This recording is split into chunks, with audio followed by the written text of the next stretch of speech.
Buenos días a todos los que estáis en Internet, buenos días a los que estáis aquí, gracias por haber venido a la presentación. Bueno, la cátedra se creó en su origen con la idea de este informe que hemos creado. Pensábamos que desde la Universidad de Alcalá, que era un buen momento, empezó justo con la pandemia, en enero del 20, de volver a explicar la función del sistema bancario, porque es verdad que después de la crisis del 2008, que fue brutal y tuvo un impacto sobre la economía, la tasa de paro, la deuda pública pues se desvirtuó un poco. O sea, parecía que todo lo que sonaba a sistema financiero era negativo y generaba externalidades negativas, que es verdad. Pero bueno, nosotros pensamos que era momento de hacer pedagogía y explicar para qué sirve un sistema financiero y un sistema bancario especialmente, y así empezamos, ¿no? Por lo tanto, nos hace mucha ilusión presentar este informe. Es una nota rápida y un informe sencillo de leer. Hemos contado con la participación de José Moisés, que está en el Consejo Asesor y que es un grandísimo economista, y también con Francisco del Olmo, que es un profesor junior y muy joven de nuestra facultad y del departamento, que nos encanta promocionar y con mucho nivel, ¿no? Ha estudiado el máster de actuariales allí en Alcalá y bueno, tiene un conocimiento financiero ya, a pesar de su juventud, muy profundo. Y bueno, básicamente, y le doy un poco el paso a José Moisés, lo que hemos querido contar, y estamos pensando en desarrollar un artículo un poco más largo, ¿no? Explicando bien, estamos en una crisis energética sin precedentes. Solo es comparable con la crisis de los años 70 y que tuvo impacto muy fuerte en España, ¿no? A partir del 77, y con una crisis bancaria muy grave en el año 82, con todo el rescate de los bancos de Rumasa y la creación del Fondo de Garantía de Depósitos. El coste de aquella crisis fue de 12 puntos de PIB, el coste de la crisis anterior fue de unos 6 puntos en 2012, por lo tanto, en ese escenario de crisis energética, cómo se está comportando la economía española hoy y cómo se está comportando especialmente el sistema financiero y el sistema bancario. En el 77, resumiendo mucho, lo que pasó es que España era extremadamente dependiente del petróleo y no tenía petróleo en producción nacional, salvo alguna cosita para, ¿no?, como dice alguno por ahí, para los mecheros en Tarragona, ¿no? Y la subida del precio del petróleo lo que provoca es un aumento del coste de las importaciones, un déficit por cuenta corriente, un país con la peseta sin acceso a los mercados de capitales, porque nunca se había trabajado y llevábamos varias décadas de impagos de deuda de mercados, y no tenemos capacidad ni de financiar el déficit por cuenta corriente ni el déficit público, ¿no? No había mercado de deuda pública, no estaba organizado la financiación del Estado, ¿no? Hay una crisis de inflación gravísima, con un muy mal funcionamiento de los mercados de trabajo y de la negociación colectiva. En el 77 llegamos a tasas de inflación del 30%, y el sistema bancario, en esas dos vicisitudes, ¿no?, tiene una caída de actividad industrial muy fuerte y de morosidad en el sector industrial. Había implicación directa de la banca con las empresas, que fue el caso de Rumasa. Rumasa era propietaria de las empresas que quebraban y, además de perder el capital, perdía los créditos que tenía vinculados. O sea, bueno, una crisis muy compleja. Nos pilló muy mal preparados para afrontar la crisis del 77.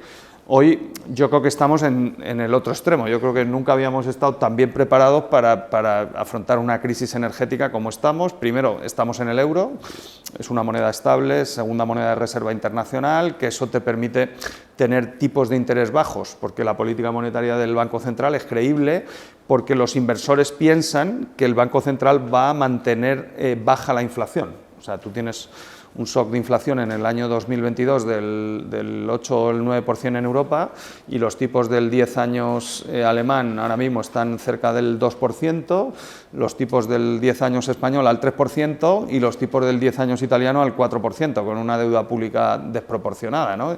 ¿Y eso por qué es? Porque ellos creen que en los próximos 10 años la inflación en Alemania no va a estar muy por encima del 2 en promedio, ¿no? Por eso están dispuestos a comprar deuda pública a esos tipos de interés, y eso te permite tener préstamos bajos para las hipotecas, préstamos bajos para las pymes, y es lo que permite que haya estabilidad, primero de la macro hacia el sistema financiero y sistema bancario, y luego permite que el sistema bancario y el sistema financiero hagan su labor, que es financiar básicamente principalmente a las empresas y luego a las familias en la compra, sobre todo de vivienda, coches y activos duraderos. Esto es un milagro, pero bueno, es real, ¿no? España tiene un superávit por cuenta corriente en el 2022, en la peor crisis energética en los últimos 40 años, y tiene que ver porque hemos reducido significativamente nuestra dependencia de los combustibles fósiles gracias al desarrollo de las energías renovables y porque hemos hecho mejor que otros países el tema del gas y tenemos mejor cubierto el gas que otros países, ¿no? Las dos mezclas te ayudan a explicar y luego un comportamiento de recuperación del turismo, lo cual es muy buena noticia, y un comportamiento sin precedentes de crecimiento de exportaciones de servicios no turísticos, que yo no tengo, llevo 40 años estudiando la economía española y no tengo memoria, o sea, no sé qué está pasando, pero generalizado por sectores, ¿no? Crecimientos de 2 dígitos, o sea que esas 3 componentes te tienen el superávit. Entre eso y estar en una moneda estable y tener un mercado de trabajo que hablamos poco, pero tiene muy poco que ver con el del año 77 y muy poco que ver, yo creo que con el del año 2000, no sé si coincide José Moisés, básicamente por los cambios que ha habido en el mundo y la llegada de inmigración. Hemos metido 6 millones de trabajadores, ¿no? Con un perfil mucho más flexible en el mercado de trabajo y eso permite, ¿no? Que, aparte de que nuestras empresas son más abiertas, hay más competencia internacional, pero permite que la formación de salarios y luego yo creo que, aunque no ha habido un gran pacto de rentas entre patronal y sindicatos, que hubiera sido deseable a principio del año pasado, de facto, yo creo que la negociación colectiva ha funcionado francamente bien, ¿no? Llevábamos muchos años con retraso de negociación de convenios que no se aprobaban, se han aprobado prácticamente todos el año pasado y yo creo que ahí, ¿no? Sobre todo los sindicatos han sido generosos en intentar, que fue un error en el 77, que el shock de inflación no lo repercutas en salarios ese mismo año, ¿no? Se han diferido la negociación colectiva en los próximos 3 años y eso permite a las empresas absorber mejor el shock, adaptarse mejor y mantener la inversión, la creación de empleo y no tener morosidad y contaminar al sistema bancario, ¿no? Por lo tanto, el entorno macro yo creo que es muy diferente al de la crisis anterior y luego en el sistema financiero, pues yo creo que, ¿no? Lo dice el Banco Central Europeo, que hace una encuesta a las pymes europeas, los bancos españoles están prestando a los tipos más bajos de toda Europa, de tipo de interés, y seguimos teniendo hipotecas a tipo fijo con vinculación, que yo miro las ofertas en internet, aunque no tengo una hipoteca, no voy a pedir otra, pero bueno, las miras y sigue habiendo cosas en España al 2%, lo cual es un poco irracional, ¿no? Porque la banca puede comprar letras del Tesoro a 1 año sin consumo de capital al 3%, ¿no? Entonces no tiene sentido prestar a 30 años al 2%, pero bueno, lo hacen por vinculación con el cliente, ¿no? La hipoteca le lleva un negocio duradero, ¿no? Y para la estrategia del banco a largo plazo es mejor dar hipotecas que comprar solo deuda pública, ¿no? Si no, no serían bancos, serían fondos de inversión, ¿no? Entonces, en ese escenario, ¿no? Yo creo que hay que valorar muy positivamente el comportamiento de la economía española el año pasado y especialmente el comportamiento del sistema financiero en las 2 direcciones, ¿no? La baja tasa de morosidad y el buen comportamiento del crédito. Hemos dado datos de crédito en el informe que hemos estado revisando. Prácticamente no tenemos los datos del 4º trimestre, van a empezar ahora, pero con datos del 3er trimestre en el informe de estabilidad financiera del Banco de España, el 75% del nuevo crédito en España ha ido destinado a empresas, principalmente a pymes, y eso ayuda a explicar a que el empleo se haya mantenido bien y haya seguido creciendo. Por lo tanto, yo creo que eso es un poco lo que queríamos contar desde el informe. No sé cómo lo ves, José Moisés. Sí, yo, básicamente, buenos días. Yo añadir un par de elementos que tienen que ver sobre todo con la fortaleza del sistema financiero y con su contribución a esta resiliencia que hemos tenido en los últimos años, ¿no? Si uno mira la evolución de los hechos del año 2004-2006 hasta el 2008, ¿no? Que empieza la crisis financiera, y la evolución de los hechos en los últimos años, pues te das cuenta de que también hay ciertos paralelismos en términos de crecimiento de los precios energéticos, que se disparan, ¿no? Tanto en el año 2006-2008 están por encima de $100 el barril de Brent, un poco nos hemos encontrado en esa situación, subida de tipos, ¿no? Hubo una escalada de subida de tipos a partir del año 2006, sin embargo aquella crisis terminó en un crack financiero y esta no lo va a hacer, o en principio no parece que lo vaya a hacer, ¿no? Yo creo que hay que preguntarse también por qué, ¿no? Y tiene mucho que ver con la fortaleza y con la situación en la cual se encuentra el sistema bancario y el sistema financiero ahora mismo, que no tiene en absoluto nada que ver con la que había en el año 2008 2007, donde estábamos muy apalancados, donde había, digamos, unos problemas de capitalización de la banca muy importantes, ¿no? Y que ahora, precisamente por el ajuste que hubo y todo el proceso de esfuerzo que ha sido esta década para el sistema bancario, nos lleva a una situación en la cual el sistema bancario está respondiendo bien, ¿no? De hecho, España ahora mismo, digamos, que tiene un sistema bancario saneado, potente, que está contribuyendo a la recuperación y a la resiliencia de la economía española, ¿no? Yo creo que no se puede explicar, por ejemplo, el papel que ha jugado, digamos, los créditos ICO, el apoyo que ha dado el Gobierno a partir del año 2020 en la resiliencia de muchas empresas, ¿no? Y que todavía sigue trabajándose, si no hubiera sido por el papel de intermediación del sistema bancario, ¿no? Que yo creo que también hay que tenerlo presente, ¿no? Y de cara al futuro, que a mí me gustaría también pensar un poco en el futuro del sistema, o sea, coincidiendo con que estamos en mejor situación que en otras ocasiones para afrontar los retos que vienen por delante, sí creo que tenemos retos todavía en materia de transición energética, tenemos retos en materia de competitividad, tenemos muchas cosas que mejorar pese a la buena situación. Estamos en una buena situación, pero tenemos muchas cosas que mejorar, y efectivamente ahí la capacidad que tengamos de ofrecer una financiación solvente y que no nos lleve a una situación de problemas de liquidez o de solvencia de muchas empresas es determinante, ¿no? A mí me gustaría, afortunadamente no lo vamos a ver, ¿no? Pero sería interesante hacer la prueba ficción de saber qué hubiera pasado en esta crisis de precios y esta subida de tipos si hubiéramos tenido un sistema financiero fragilizado como el que tuvimos en el año 2008. Lo mismo estábamos en una situación muy diferente, ¿no? Y había un riesgo, y de hecho incluso el propio Fondo Monetario Internacional avisa de que existe un riesgo a nivel global de trasladar parte de la crisis de precios y de la crisis económica al sistema financiero. En principio, yo diría que este riesgo no es tal para la Unión Europea y no es tal particularmente para España, ¿no? Por el nivel de capitalización que tiene nuestra banca y por el nivel de solvencia y de solidez que tiene, ¿no? Yo creo que eso también habría que señalarlo porque efectivamente, como bien decías, un comportamiento macroeconómico más positivo de lo esperado contribuye, ¿no?, a que los riesgos de una inestabilidad financiera sean muy pequeños, pero al mismo tiempo un sistema financiero que está, digamos, bien dotado, que está bien capacitado, que tiene las dotaciones de capital suficientes y que está consolidado, contribuye mucho a la estabilidad macroeconómica, y yo creo que este círculo virtuoso no deberíamos perderlo, ¿no? Bueno, en esto que dice José Mosé, yo coincido plenamente. Si miramos un poco al futuro, ¿no?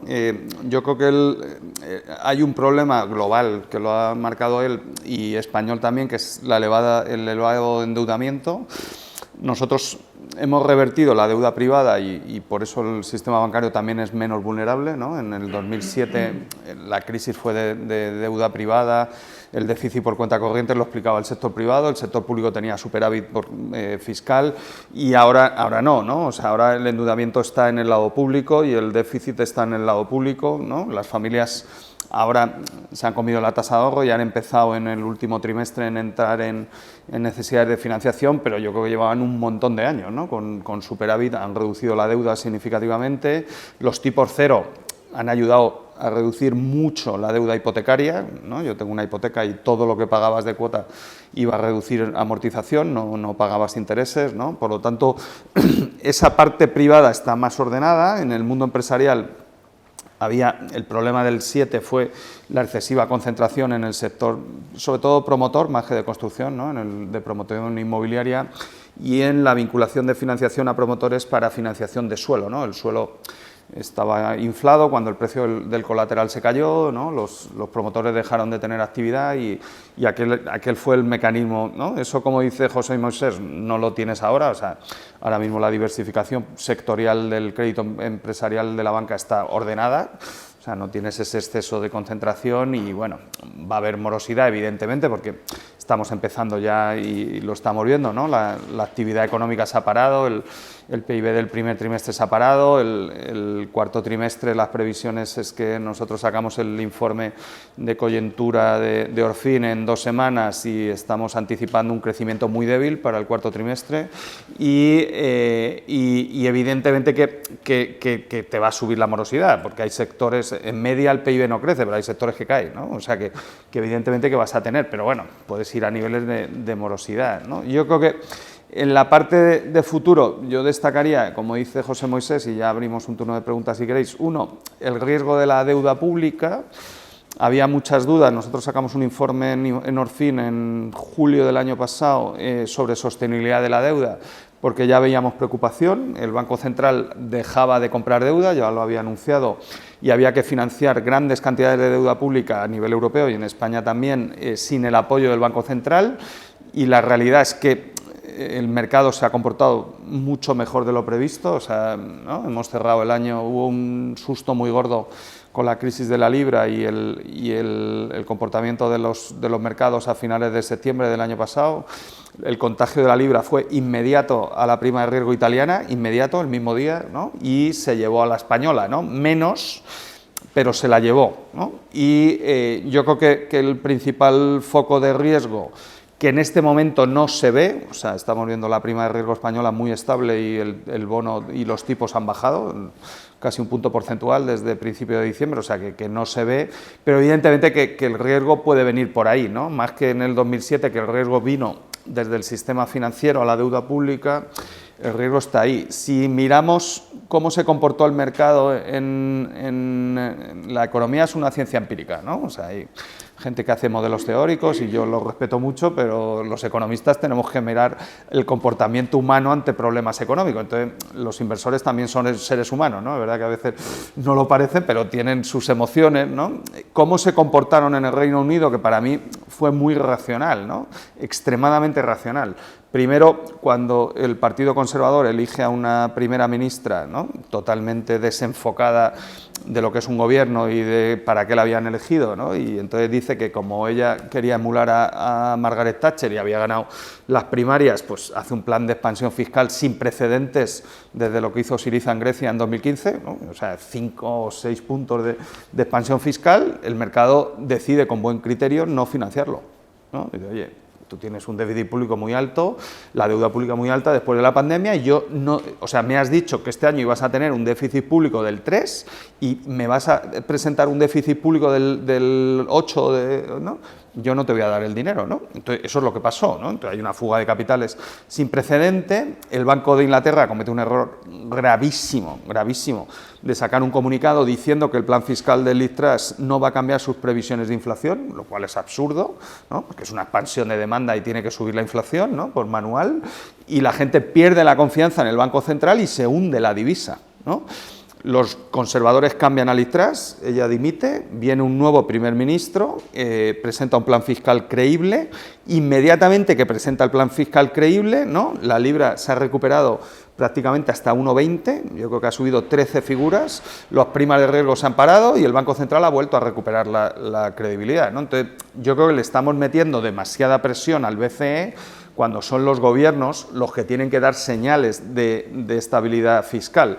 España, que lo ha hecho muy bien en reducción de déficit en el 2022 y que ha mandado señales a los inversores y a los mercados de que reduce el déficit, ha tenido la prima de riesgo estable.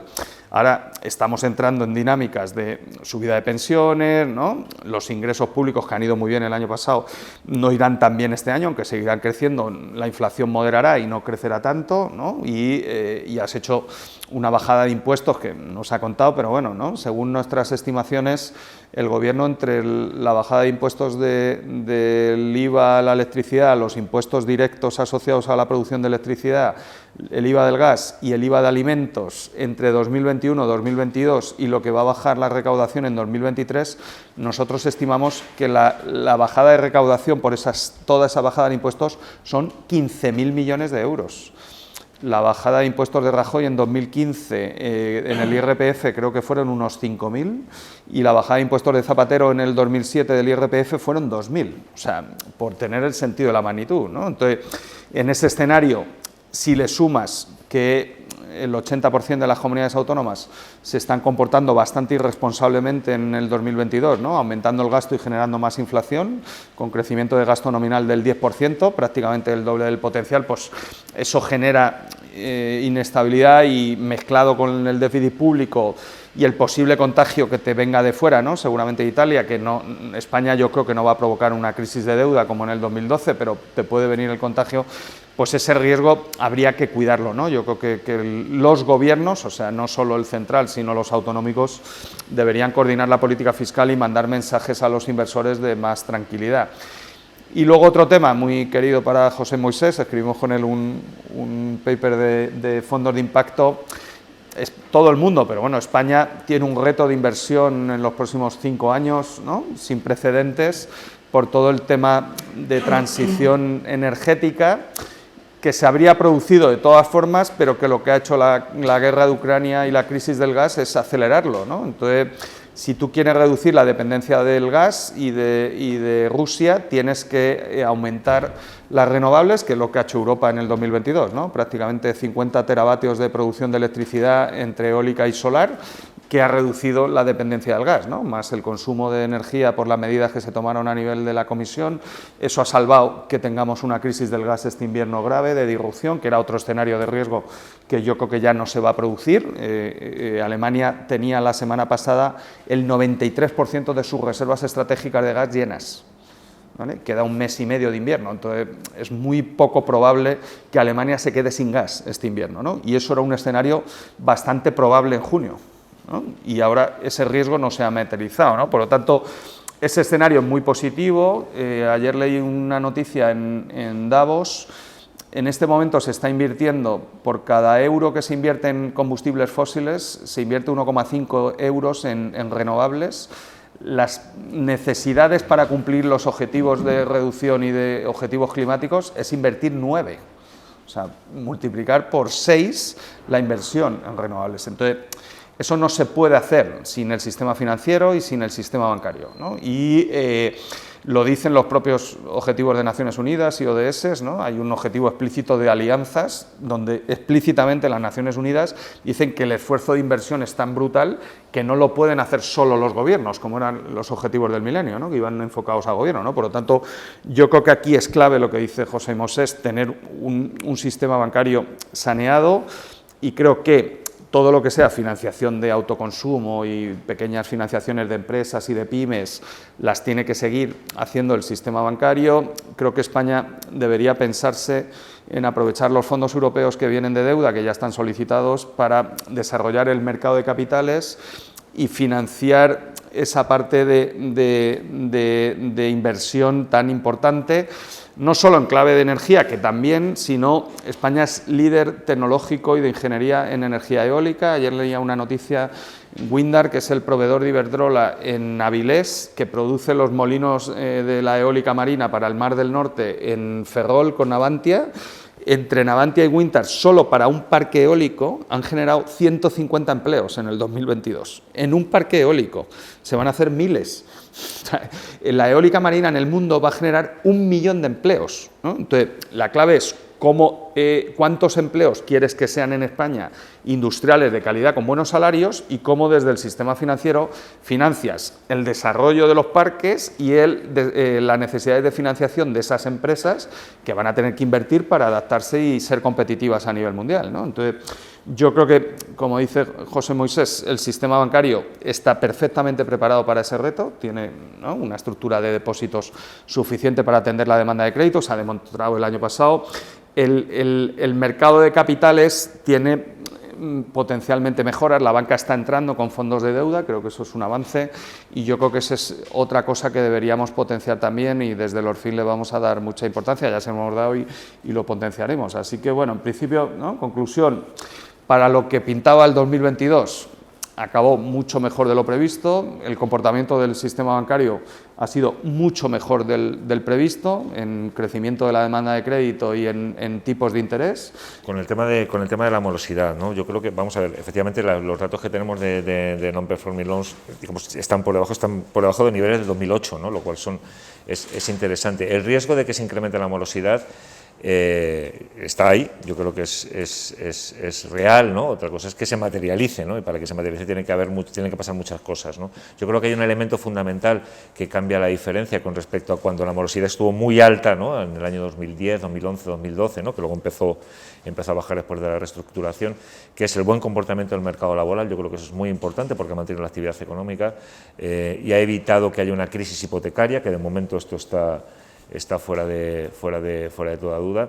Y yo creo que también, o sea, los elementos que han tenido que ver con la política de liquidez pues a través del ICO, etcétera, están haciendo que esto no ocurra. Y un elemento, digamos, en términos de comparación, es que, como bien ha dicho José Carlos antes, una parte muy importante de la crisis financiera, de la crisis de morosidad y de pérdida de valor de los préstamos entre el año 2008 al 2010 estaba concentrada en un sector, y ahora están, digamos, ese sector no representa a fecha de hoy un problema grave, ¿no? Por lo tanto, ¿va a subir la morosidad? Bueno, pues el riesgo de que suba está ahí, ¿no? Porque en la medida en que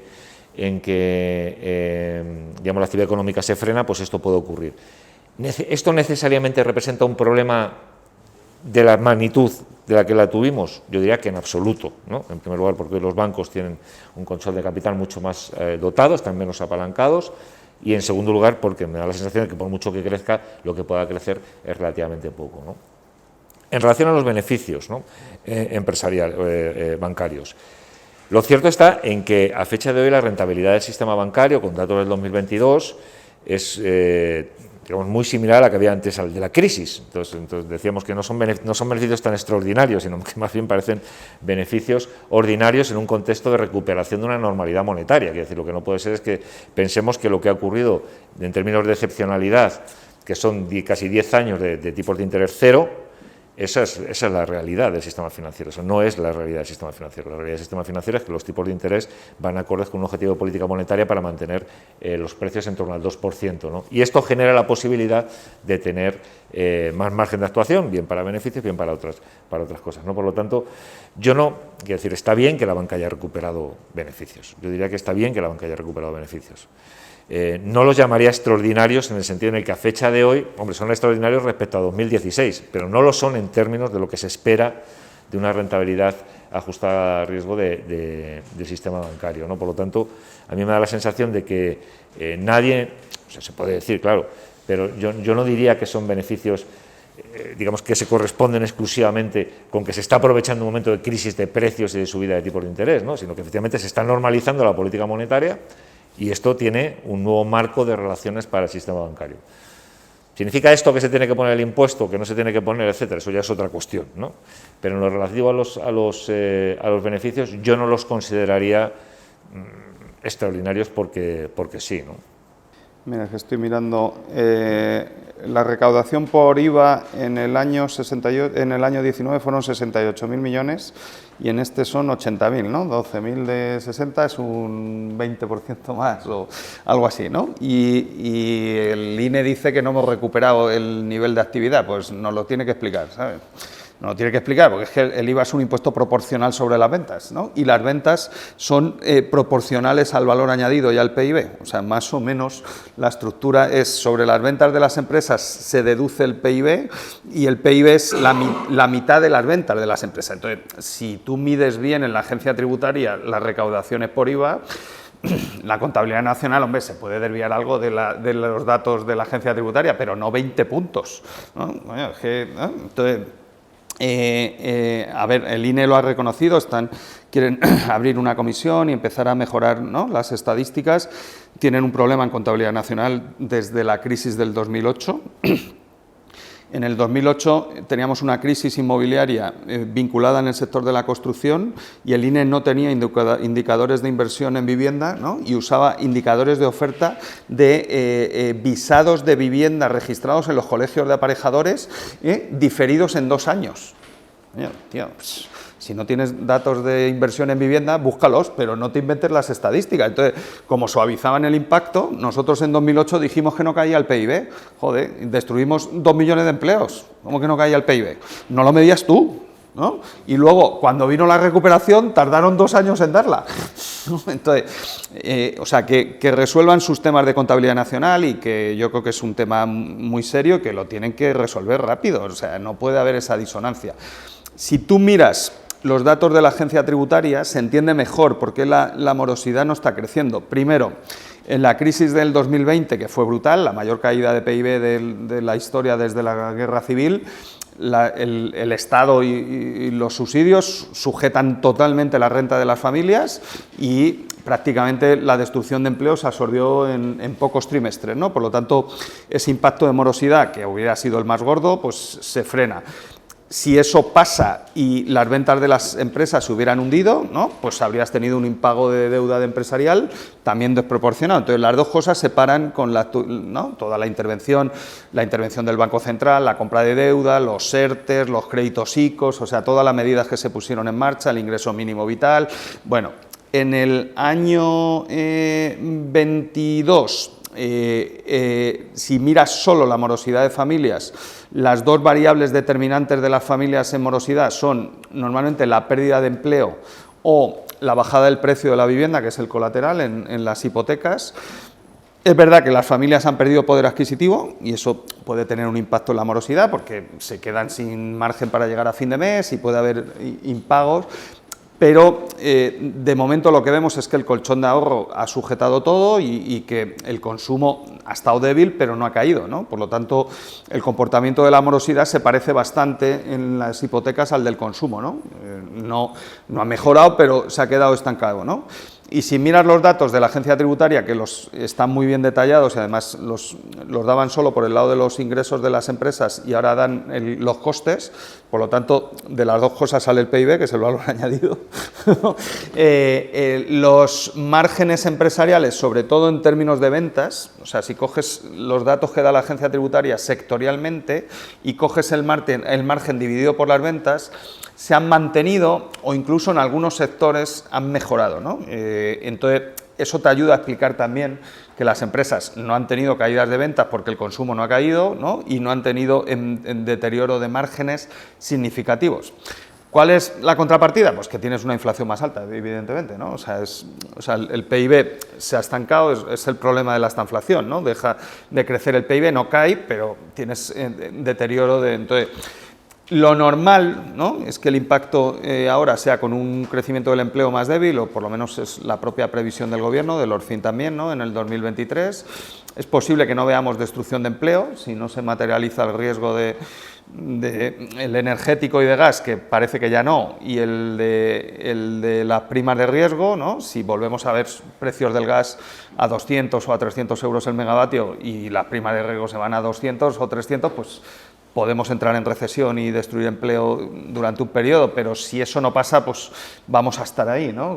Con una estanflación, con un crecimiento estancado, puede haber algún mes de destrucción de empleo, pero no significativo, y en el otro lado la parte de los márgenes debería empezar a deteriorarse, ¿no? Y la inflación empezar a moderar. Entonces, lo normal es que veamos un repunte de la morosidad este año, pero no es previsible que suba mucho, salvo que veamos el tema de la prima de riesgo y la deuda pública colapsar otra vez, ¿no? Que no tiene pinta, pero bueno, si vamos a escenarios como el 2012, pues evidentemente que eso puede complicar. Y luego el tema de la banca, lo contamos en el informe que presentamos antes de Navidades, hace un mes, lo presentamos aquí, estuvisteis varios de vosotros aquí. Lo contamos, pero bueno, lo volvemos a contar porque la pregunta yo creo que es muy oportuna, ¿no? Porque está en el debate, evidentemente. Primero, hay que distinguir en los beneficios de la banca los que van fuera. O sea, la banca española es muy grande porque ha hecho inversiones en el exterior y prácticamente los dos grandes bancos generan, ¿no?, el 70 o el 80% de sus beneficios en el exterior. Por tanto, yo sacaría eso del debate. Ya sé que no se saca, pero es que no pagan impuestos aquí, los pagan en su país de origen. Entonces, será un debate en México, en Turquía y en los países donde están, ¿no?, o en el Reino Unido. Pero bueno, tenemos tratados de doble imposición, entonces, ¿no? Y ayer el presidente en Davos también defendió que todos hagamos armonización fiscal, entonces no vamos a cuestionar ahora las dobles imposiciones, ¿no? Digo yo, vamos, que si no todo es un lío ya, ¿eh? Si tú miras solo, que el Banco de España los da, la actividad bancaria solo doméstica, o sea, incluyendo al Santander y a BBVA, pero solo en España, o a Caixa, que tiene banco en Portugal también, ¿no? Solo lo que generan en España, yo creo que se están interpretando mal los resultados, ¿no? Si mira, o sea, la estructura de una cuenta de resultados bancaria tiene tres estructuras, ¿no? Una, lo que es el negocio bancario puro de intermediación, que es cuánto cobro de ingresos financieros y cuánto pago de ingresos financieros, eso es el margen de intermediación. Con eso la banca paga toda la parte de costes de personal, costes de estructura, de sucursales, de electricidad, de energía, y luego tiene la otra parte que yo creo que mi recomendación, o por lo menos lo que yo hago, no la miro nunca, que es dotaciones y varios, ¿no? Entonces, yo creo que hay que mirar solo, para analizar de verdad el negocio bancario, el resultado antes de dotaciones, ¿no? Entonces, ¿qué está pasando? Que el margen de intermediación todavía no ha empezado a crecer, deberá crecer este año porque, por ejemplo, las hipotecas se renuevan con mucho retraso, ¿no? Tú tienes una hipoteca con renovación anual, entonces, aunque el BCE ha subido los tipos y el Euribor ha subido significativamente desde el menos 0,50 al 3, el que tiene renovación anual todavía no lo ha pagado, va a empezar a pagar en la renovación, entonces el banco todavía no ha tenido los ingresos, este año sí, ¿no? Los depósitos también van con retraso, pero ya estamos empezando a ver, que, como es lógico, que empieza a haber subidas de tipos de interés en los depósitos, ¿no? Porque las letras del Tesoro, que son la alternativa, pues ya están pagando tipos más altos. Entonces, esas dinámicas todavía no se han producido. ¿Va a haber mejora del margen de intermediación este año? Sí. ¿Es algo deseable, como ha dicho José Moisés? Pues yo lo veo una normalización. O sea, yo creo que es bueno que el BCE no tenga los tipos al 0, que tenga tipos al 2 o al 3%.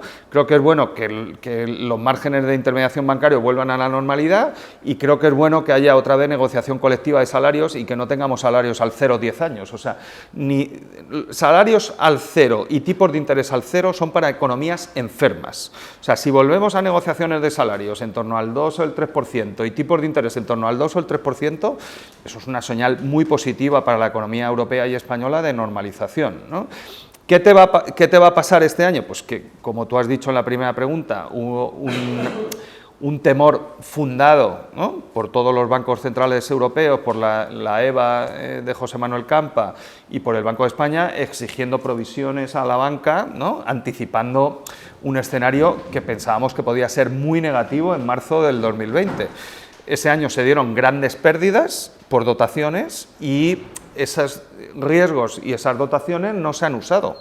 Entonces, es como un granero o un embalse, ¿no? Entonces tú tienes beneficios embalsados que cuando llega el momento de pasar la pandemia y de eliminar ese riesgo, pues decides desembalsar, ¿no? Y es lo que estamos viendo. Prácticamente la mayor parte del aumento de beneficios en la banca doméstica que vimos el año pasado en España es por deshacer dotaciones, principalmente del 2020, pero eso no es que haya beneficios extraordinarios, ¿no? Y luego, yo creo, y lo contamos el día que presentamos el informe, el impuesto es innecesario, ¿no?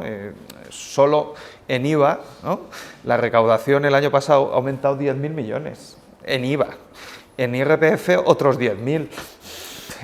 O sea, ¿qué necesidad? O sea, estás bajando el IVA de la electricidad, del gas. Entonces, ¿para qué pones impuestos extraordinarios? O sea, pon un poco de orden en la política fiscal. Yo creo que España necesita una reforma fiscal ordenada, no ahora, ¿no?, porque estamos en un momento de debilidad del empleo, pero en los próximos 2 años hay un libro blanco del Gobierno y de la ministra de Hacienda, y en el libro blanco no había un impuesto extraordinario ni a la banca ni a nada, ¿no? O sea, yo creo que hay que hacer impuestos normales que recauden, ¿no? Y si vamos a eso, ¿no?, España, lo digo por la bajada de impuestos que ha hecho el Gobierno, que ha agravado el problema. Cuando tú miras comparativamente los impuestos, como presentamos el último informe en diciembre del Orfin, comparativamente con los países europeos, España tiene un problema de recaudación en el IVA. O sea, nuestro IRPF es normal, recauda en términos de PIB parecido a lo que recaudan el resto de países, el impuesto de sociedades razonablemente normal, en IVA tenemos un gap muy gordo, ¿no?, entre economía sumergida, exceso de tipos bajos y ahora la reducción de impuesto que ha hecho el Gobierno, pues en 2022 nos alejaremos del IVA, ¿no? Entonces, si quieres ir a una reforma fiscal y a reducir el déficit estructural, que en Orfin lo apoyamos, vete a normalizar el IVA y a normalizar los ingresos públicos de los impuestos normales, no pongas impuestos extraordinarios, ¿no?, que además no cuentan en el déficit estructural.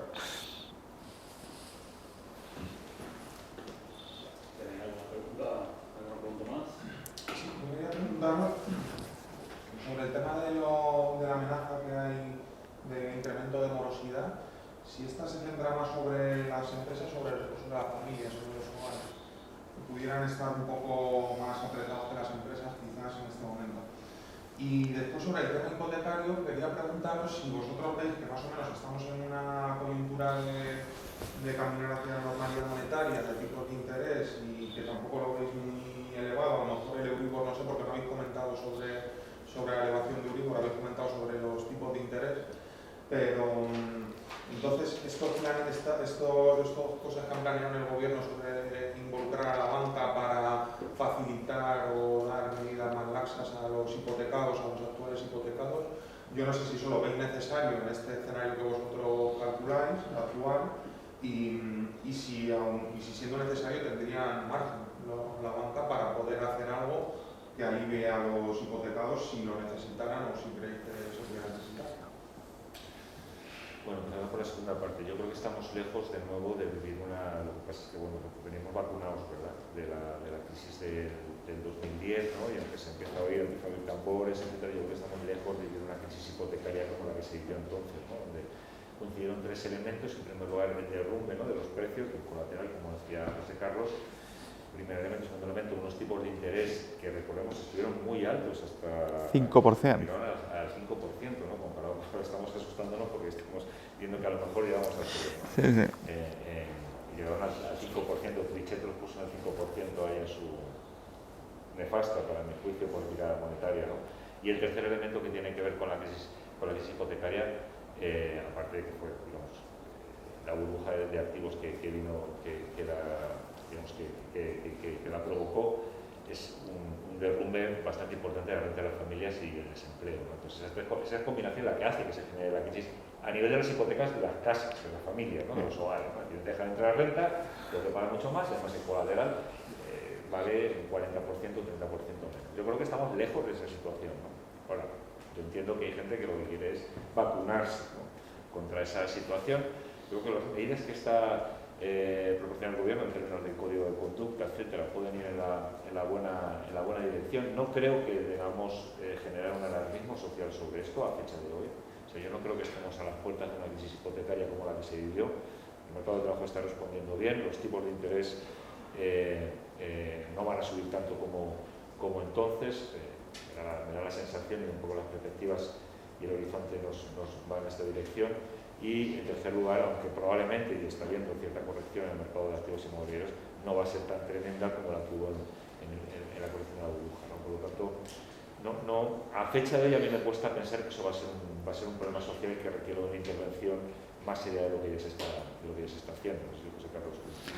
Sí, yo coincido plenamente. Lo presentamos también en el informe anterior y hablamos del tema, no sé cómo lo llamaron los bancos y el gobierno, de buenas prácticas, o ¿no?, el acuerdo, ¿no?, o código de conducta, ¿no? Primero, el análisis puramente micro más que macro, ¿no?, porque la macro, como dice José Moisés, está bien.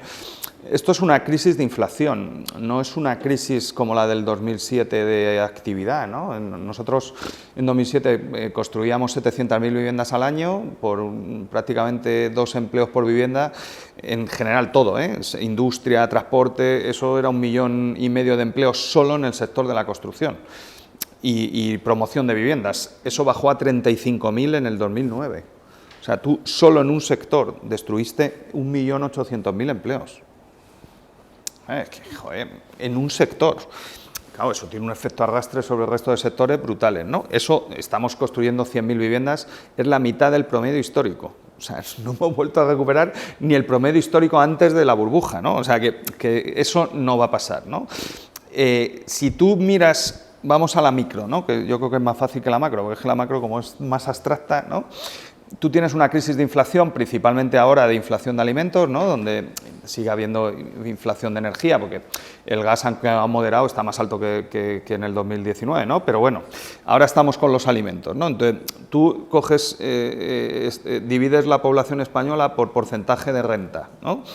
El que tiene un porcentaje de renta está por encima del 70% del porcentaje de renta, que debe ser, ¿no?, pues por encima de 50.000 euros de ingresos anuales, pues seguramente va al supermercado y no mira los precios. O sea, hace la cesta de la compra y, bueno, ¿qué nota? Pues, coño, que le vale más, que tiene menos renta y entonces, pues, se irá a unas vacaciones peor, ¿no? Irá menos veces a comer fuera de casa, o sea, cambia su comportamiento, pero mínimamente. El porcentaje entre el 30 y el 70%, ¿no?, pues va al supermercado, mira los precios, cambia el supermercado, cambia un poquito, pero bueno, se adapta, ¿no? ¿Dónde tienes la crisis? En el porcentaje del 30% de población que está abajo, que ya tenía problemas antes de la pandemia y que ahora tiene el doble de problemas, ¿no? Porque no llega. Entonces, claro, ya estamos hablando de canasta básica, o sea, alimentos, fármacos, luz, agua, gas. Entonces, en ese segmento, ¿no? Yo creo que el acuerdo que se hizo desde la banca con el gobierno, creo que lo apoyamos aquí enormemente y por los dos lados, yo creo que el gobierno estuvo muy bien también y se comunicó muy bien. Yo creo que, o por lo menos no en los medios, pero sí los debates que vi en las tertulias de televisión, vamos, lo que vi esa noche me pareció un poco absurdo porque decían que eran muy pocas, pero bueno, son las que ha elegido el gobierno para darles los 200 euros de renta, ¿no? Entonces, coño, no puede ser, o sea, que cuando haces un plan de pobreza está muy bien y cuando haces un plan bancario está muy mal, ¿no? Son las mismas. Entonces, yo creo que de verdad el riesgo de morosidad está ahí y está más que cubierto, ¿no? O sea, tienes todas las opciones, ya no puede haber más. O sea, si no llegas con la cuota, te bajan el tipo de interés. Si no vale con el tipo de interés, te quitan años de amortización y te lo retrasan. Si no vale con eso, te hacen una quita de la deuda. Si no vale, te hacen dación en pago y te quitan la deuda entera sin reclamación judicial, ¿no? O sea, que los de la plataforma antidesahucios pues, se están dedicando al alquiler, no a las hipotecas, ¿no? O sea, hacen otras cosas, ¿no? Y en el 2008 tuvieron mucho trabajo, ¿no? O sea, que yo creo que en ese sentido está cubierto. En la parte empresarial yo creo que sí puede haber más problemas, ¿no? El sector industrial, como es lógico, ¿no? Una crisis del gas le pega mucho a la industria, pues prácticamente lleva destruyendo empleo la mayoría de sectores en afiliados desde el mes de octubre. Ha empezado a caer la producción industrial europea y española ligeramente desde el mes de octubre y los indicadores adelantados de PMI anticipan una moderación o una caída de producción industrial mayor en el primer trimestre, ¿no?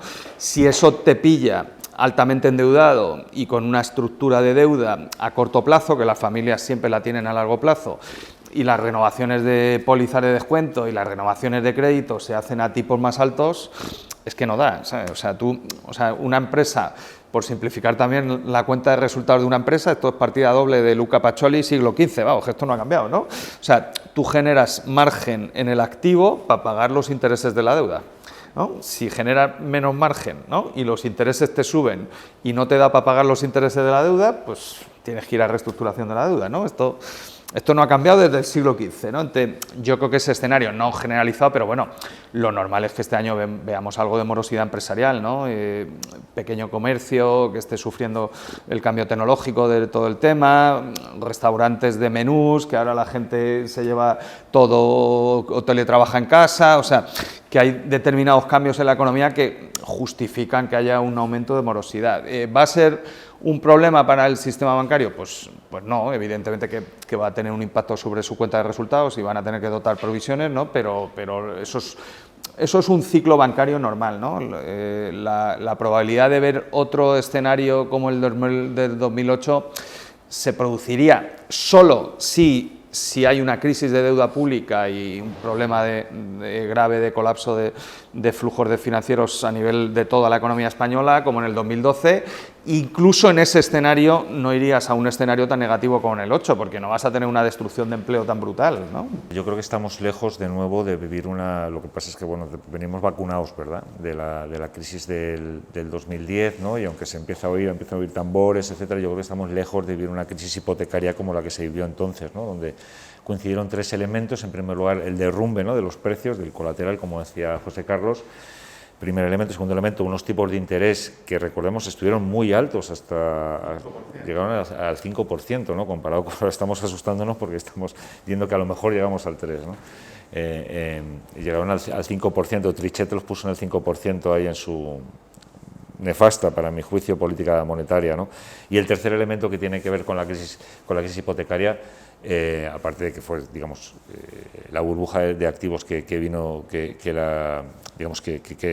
la provocó, es un derrumbe bastante importante de la renta de las familias y del desempleo, ¿no? Entonces, esa combinación es la que hace que se genere la crisis a nivel de las hipotecas de las casas, de las familias, ¿no?, de los hogares, ¿no? Es decir, deja de entrar renta, tengo que pagar mucho más y además el colateral vale un 40% o 30% menos. Yo creo que estamos lejos de esa situación, ¿no? Ahora, yo entiendo que hay gente que lo que quiere es vacunarse, ¿no?, contra esa situación. Creo que las medidas que está proporciona el Gobierno en términos del código de conducta, etcétera, pueden ir en la buena dirección. No creo que debamos generar un alarmismo social sobre esto a fecha de hoy. O sea, yo no creo que estemos a las puertas de una crisis hipotecaria como la que se vivió.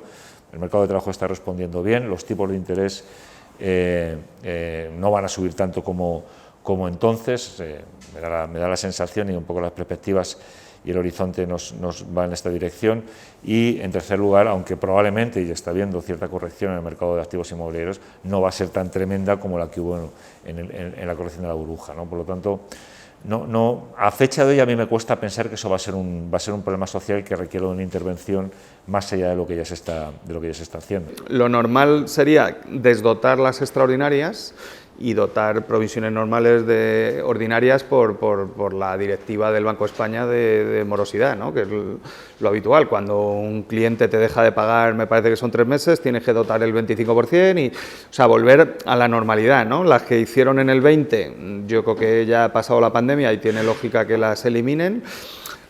Realmente, ¿no? Que ahora hay un debate en Europa también y están ahí, ¿no? Algunos bancos centrales subiendo el tema de macroprudencial, anticipando la crisis. Lo que hizo el Banco de España en el 2020 fue política macroprudencial, ¿no? Es que es lo mismo, te da igual que te suban el ratio de capital, que te hagan un buffer extraordinario de provisiones, es lo mismo, ¿eh? Lo que vas ahora es a una normalización, yo creo que tiene sentido en un escenario de mayor restricción del crédito, ¿no? O sea, así como estoy tranquilo en los tipos de interés y, ¿no?, ya no me dedico a hacer previsiones. Había una pregunta anterior, ¿no?, que no te he contestado yo creo, pero bueno, el Euribor ya recoge las subidas de tipos previstas del BCE para el próximo año. O sea, yo he sido trader en una mesa de tesorería y llevaba interbancario, ¿no? Entonces, tú cuando gestionas una posición de liquidez de un banco y estás en el interbancario, tú eres indiferente entre prestar día a día o prestar en un año, ¿no? Entonces, cuando prestas en un año es porque piensas que los tipos del año están igual de lo que va a pasar en el día a día. Y el día a día lo determina el Banco Central. Por lo tanto, el Euribor año determina cuál es lo que piensa el mercado que el BCE va a subir en el próximo año. Entonces, el Euribor, que ha subido muchísimo, ya incorpora la subida. Entonces, ¿va a subir mucho más el Euribor? Yo creo que no, ¿eh? Tiene que haber sorpresas de inflación muy graves, ¿no? Por el lado energético, que no las veo, ¿no? Y por el lado de segunda ronda de salarios a nivel europeo, que tampoco las veo. O sea, se pueden producir, ¿no? España tiene la inflación de servicios, que la determinan los salarios, en el 4%. O sea, está por debajo de Alemania. Coño, es que esto, es que era nosotros discutíamos, tenemos un grupo de WhatsApp donde discutíamos y yo era muy negativo en marzo, ¿no? Y joder, no se ha producido, o sea, es que, ¿no? O sea, lo que estás viendo es inflación de alimentos que tiene más que ver con la sequía, también tiene que ver con la energía, ¿no? Pero la sequía la ha metido durísimo, o sea, el aceite, hay un 30% menos de producción de aceite, entonces el precio sube, ¿no? O sea, que tiene otros componentes, ¿no? Entonces, en ese sentido, yo creo que no debería haber, ¿no?, el escenario de tipos. Evidentemente que no. ¿Cuál es el problema? Y va a pasar, y creo que está empezando a pasar ya, porque los datos de vivienda, esto sí es lógico, llevan unos meses de retraso, ¿no? O sea, desde que tú firmas en el notario hasta que va al registro lleva 2 o 3 meses. Lo que empezamos a ver después del verano del año pasado es un estancamiento de la demanda de vivienda, que es lógico, y lo que vamos a ver es que cuando hagas el cálculo de la hipoteca no te da, ¿no? Entonces van a empezar a subir los salarios y eso va a contrarrestar un poquito en el 2023, pero bueno, lo normal en ciudades donde más se han inflado los precios, como es el caso de Madrid, es que los precios de la vivienda bajen. Eso es lo normal, pero básicamente es que es lo que está buscando el BCE, ¿no? Una subida de tipos para frenar la inflación también de activos y de vivienda, ¿no? O sea, que yo creo que eso sería lo normal. Entonces, si hay expectativas no muy positivas del empleo, hay expectativas de bajadas de tipos, de precios de la vivienda o de estancamiento, y los tipos están altos y todavía hay incertidumbre de cómo van a ser y cómo te metes. Yo llevo 10 años diciéndole a la gente que se meta a hipotecas a tipo fijo, pero yo ahora para mí me metería en una tipo variable. coño, es que cuando los tipos están arriba, tú piensas que en algún momento en los próximos años va a bajar, ¿no? Y cuando los tipos están al cero, solo pueden subir. Entonces, cuando están al cero las haces fijo y cuando están arriba las haces variables para bajar. Luego ya cuando baje te pasas a fijo cuando quieras, ¿no? Que es bastante fácil en España, no pagas ni el notario. Coño, es que pasarte de hipoteca, es que claro, es que ya no sé qué quiere que hagan los bancos, macho, le vas a atar las manos atrás y ¿no? Ahora, o sea, te van a dejar te dejan las sucursales para ir a la oficina, te dejan la wifi gratis, puedes allí, te ponen café, ¿no? Coño, es que ya llega un momento que habrá un momento que tendrán que ganar dinero, que tienen accionistas también, joder, ¿no? Bueno, en ese sentido, yo creo que lo normal es que veamos una moderación de la demanda de hipoteca, ya se ve, ¿no? Y que los precios de la vivienda ajusten y sobre todo el alquiler, ¿no? Yo creo que el alquiler tiene menos oferta, está habiendo leyes un poco restrictivas al alquiler y no estamos viendo el ajuste que debería haber en alquiler.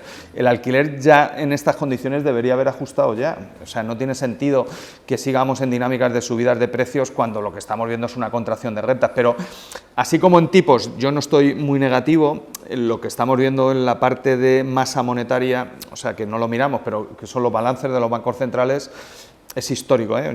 Yo hice mi tesis sobre esto y yo me dedicaba a esto, vamos, hablo de todo tal, pero o sea, es que la Reserva Federal ha retirado del sistema en el último año 1 billón español de dólares.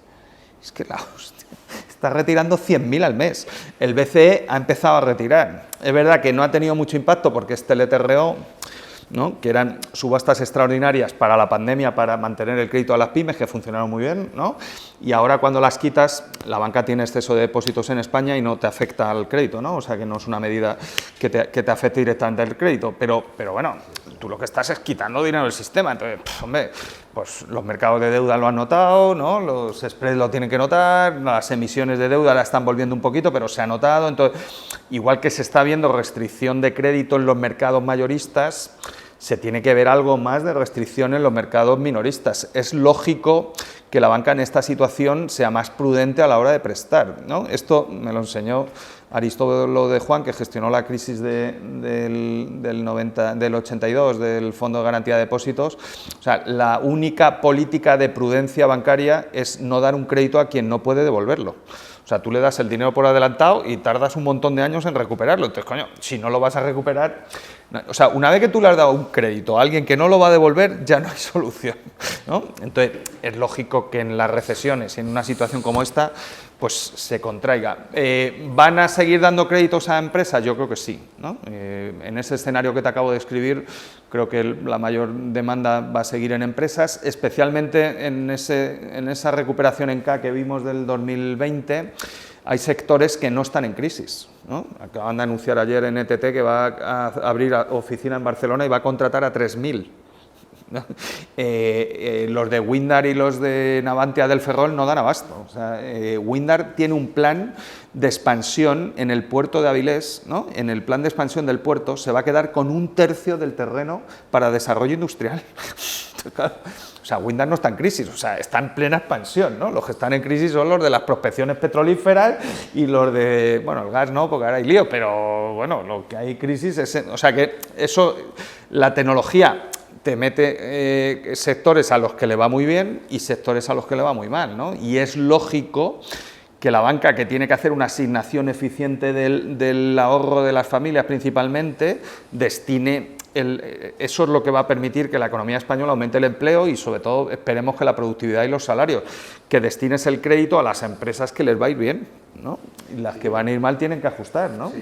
Sí, yo creo que ya lo estamos viendo, ¿no? El año pasado ya empezaron a endurecer las condiciones de crédito, ¿no? Para las empresas, que por otro lado es normal, es que tenemos que tener en cuenta que, claro, al final perdemos un poco la memoria histórica, pero que venimos de un proceso donde había un exceso de liquidez muy grande, quiero decir que realmente prácticamente con tipos cero, con digamos toda la liquidez que había en el mercado, y esto hacía que fue relativamente sencillo que te dieran un préstamo a un tipo de interés muy bajo, y bueno, pues esto se va a normalizar. Lo que está ocurriendo no es una crisis, lo que está ocurriendo es una normalización, ¿no?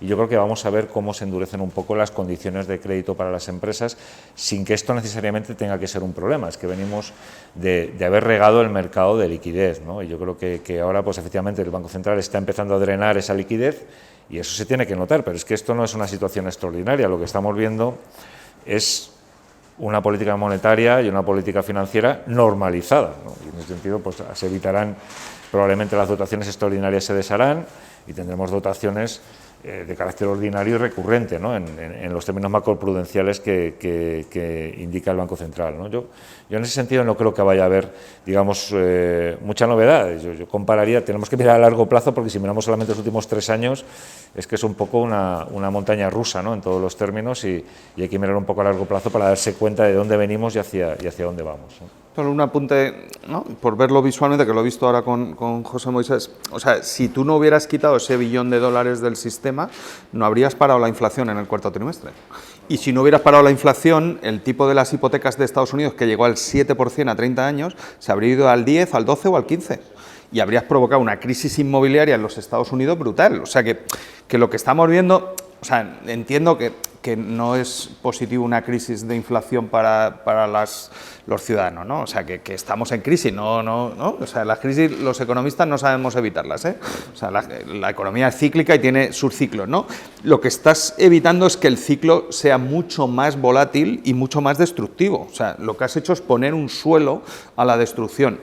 O sea, si de esta crisis, ¿no?, la Reserva Federal sale, ¿no?, con la tasa de paro al 4%, la inflación al 3%, ¿no?, y sin destruir empleo, le tienen que poner una estatua al Powell en Washington, ¿no? O sea, es que o sea, era impensable. O sea, impensable.